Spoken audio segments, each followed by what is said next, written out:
In this video, you'll learn how to divide polynomials using long division and synthetic division.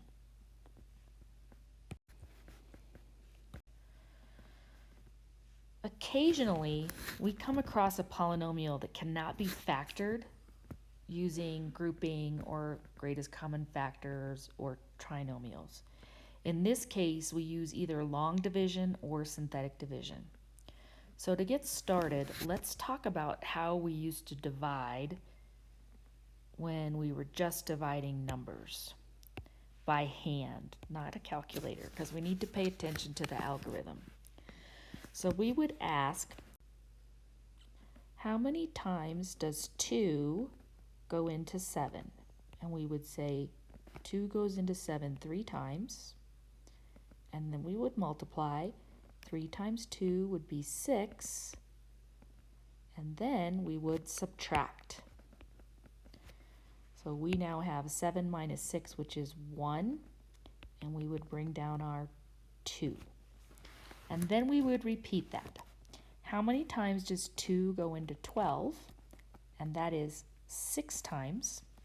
We would then multiply our 6 times our 2, and we would get 12. And then we would subtract, and we would get 0. And then we would bring down our 3, and we would say, how many times does 2 go into 3? And we'd say once.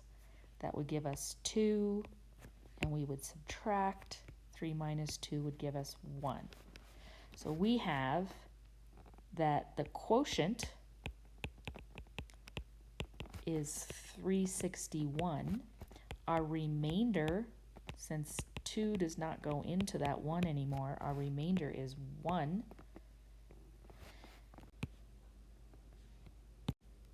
So we can see 2 is the divisor, because that's what we're dividing in.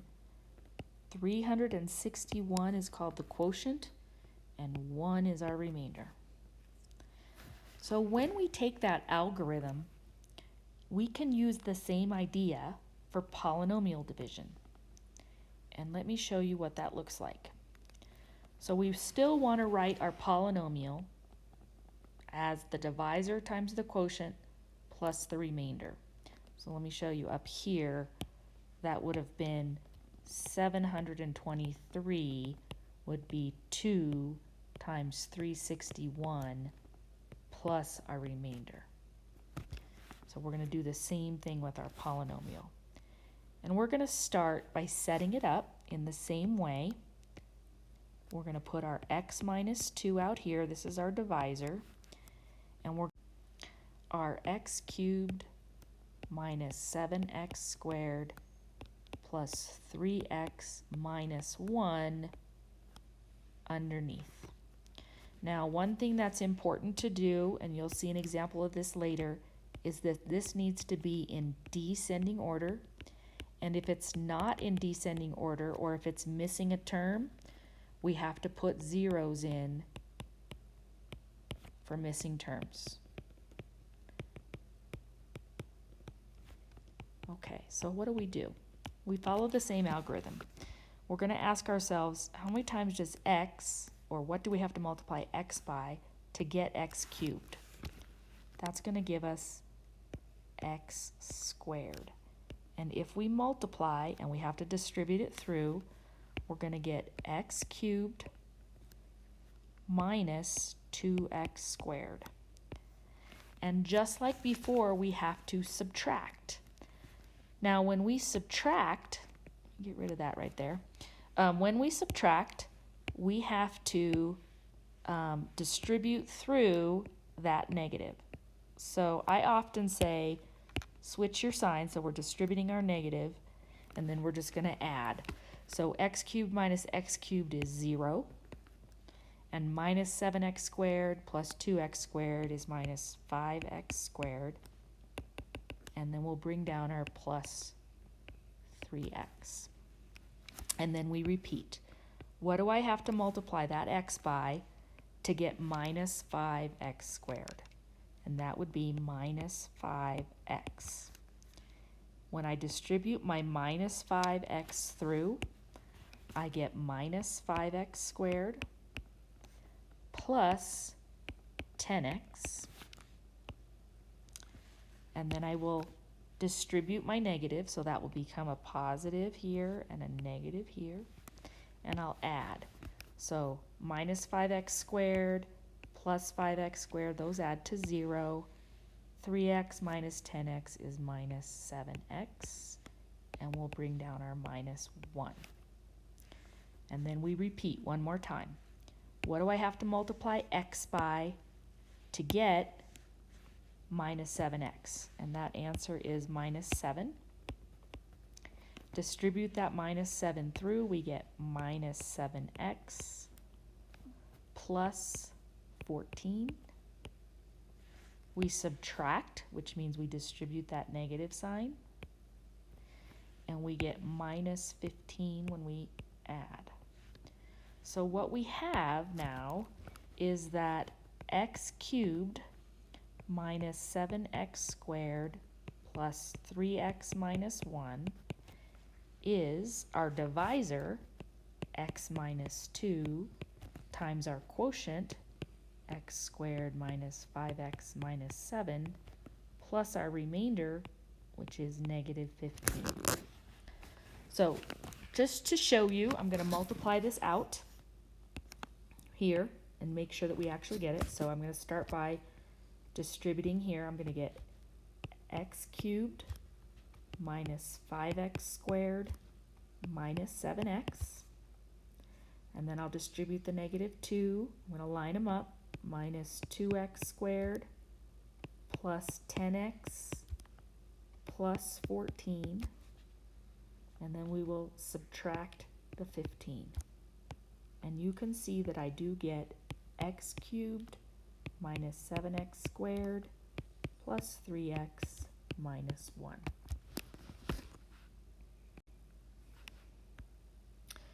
Here's another example of a polynomial, and this example is here to illustrate when we have a missing term. So in this particular case, we have our divisor, x minus 1, and we're going to divide into x cubed. I'm going to put 0x squares minus 7x plus 3. If I don't do that, then when I do the division, I'm going to have terms that don't line up.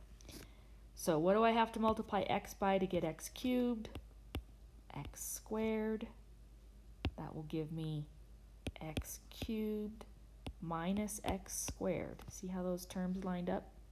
And what I'm doing there is distributing through. If I distribute my negative sign through, I get x squared, bringing down my minus 7x. So what do I have to multiply that x by to get x squared? X. That's going to give me x squared minus x. Distributing my negative sign through, I get x squared minus x squared. 0 minus 7x plus x is minus 6x. And bring down the plus 3. And then one more time, what do I have to multiply x by to get minus 6x? The answer is negative 6. So we'll get negative 6x plus 6. Subtract, which involves distributing that negative sign, and we get negative 3. So we can say x cubed minus 7x plus 3 is x minus 1 times our quotient, x squared plus x minus 6 minus 3. And I'll leave that to you to multiply out and verify. Let's now take a look at another way to divide using synthetic division. With synthetic division, we have a rapid way to divide polynomials as long as we're only dividing by x plus c or x minus c. So for example, if I had x squared minus 7x plus 2 and I wanted to divide by 2x minus 1, that's not of that form x plus c or x minus c, so I could not do that. But this first example is, so let me show you what we do. The first thing we're going to do is just write down the coefficients here. So we're going to have 7, -8, 3, and -1. And just like before, we have to make sure that we have zeros for any missing terms. In this particular case, we didn't have any. Then draw a large L, but make sure you leave space for another row of numbers here. Now, if we're going to divide by x minus 2, and I set that equal to 0, I get x equals 2.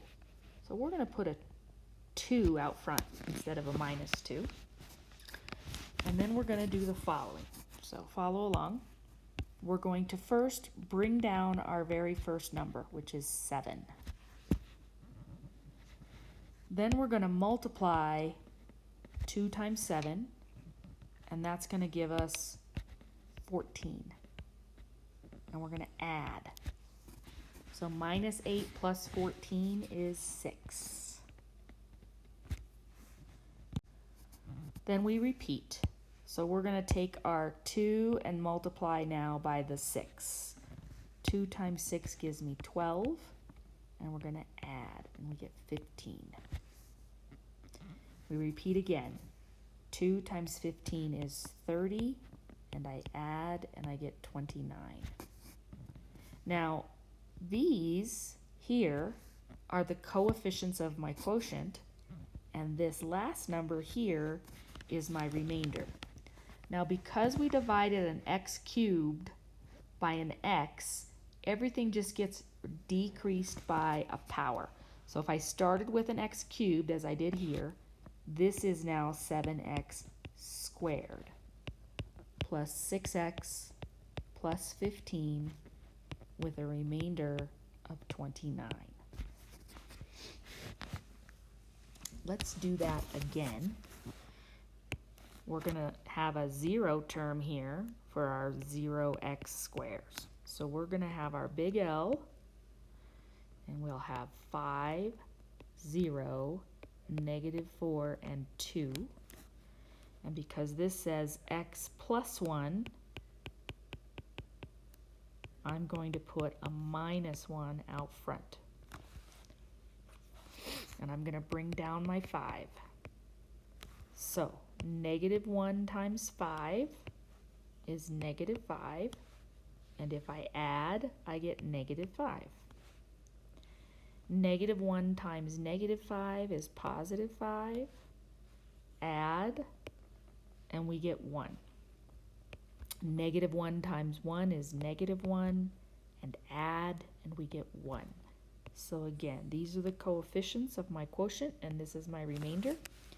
So I could write that 5x cubed minus 4x plus 2 was our divisor, which is x plus 1, times our quotient, 5x squared minus 5x plus 1, plus our remainder, which is 1.